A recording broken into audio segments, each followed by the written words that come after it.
Over to business in our edition. A new World Bank report on Rwanda's economy launched on Thursday indicates that the mining sector, if promoted and professionally done, has the potential to boost Rwanda's economic growth by contributing to creation of non-farm jobs. Take a look at the report by Motesite Opista. In the report, the Rwanda Economic Update, the World Bank said that the country's mining sector can potentially boost export earnings and subsequently increase the economy. To achieve this, though, the report advised the government of Rwanda to promote professionalism in mining activities. In 2013, the sector generated $225 million. Dr. Michael Wilyabarema, Deputy Director General of Geology and Mines in Rwanda Natural Resources Authority, said the bank's recommendation points to structural transformation in the mining sector that has already been undertaken. Currently, the mining sector directly employs more than 33,000 people, with a target of 60,000 people by year 2017 and annual earnings of $400 million. Toru Nishiyuchi, World Bank economist and co-author of the report, said that to ensure sustainable economic growth, the country needs to transform its economy from being public sector-led and domestic demand-driven to being self-reliant, private sector-led and net export-led.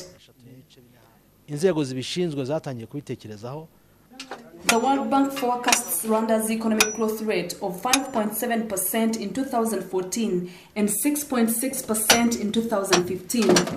High and sticky lending rate is the key issue and that the banking sector currently face. So promoting competition in the banking sector is really key. Therefore, providing lower lending rate, which is cost for borrowers. Caroline Tak, World Bank country manager for Rwanda, said Rwanda's growth rate in the last decade has been impressive. She said that what is needed now is a significant structural transformation of the economy from one that is characterized by a large public sector. Motesite Opista, reporting for Rwanda Television News. On the sidelines of the World Bank report, RTV's Ruziga Emmanuel caught up with Rachel Parks, a mining expert at the World Bank, who started by highlighting the importance of this report. The country is interested in expanding its growth and sees mining exports in particular as one avenue for expanding growth. So our interest was in being able to see what does that growth actually look like for the moment, what is mining's contribution to the development agenda of the country, and how, after having examined some parameters of that, we could provide the government with some recommendations about how to even increase that performance to a better level. We might even eager to know about the numbers, but how is the industry now? What is the contribution of the industry to the budget of the country, labor perspectives and other things? Right. We wish to know what is the contribution right now, and then what are the expectations? We think that probably mining is contributing to about 1% of the GDP, which comparatively speaking is a bit low, but it's not too bad. The government itself has targeted 5.3% by 2017. So that's quite a significant increase to be made in the next 3 years, essentially.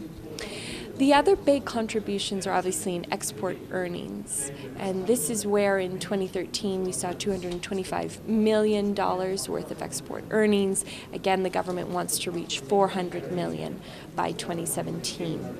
In terms of jobs at the moment, we have a sector in base metals only of formal census workers, a little over 33,000. That does not include quarrying, which might be another 10, and any other people who, like women, who are not in the census.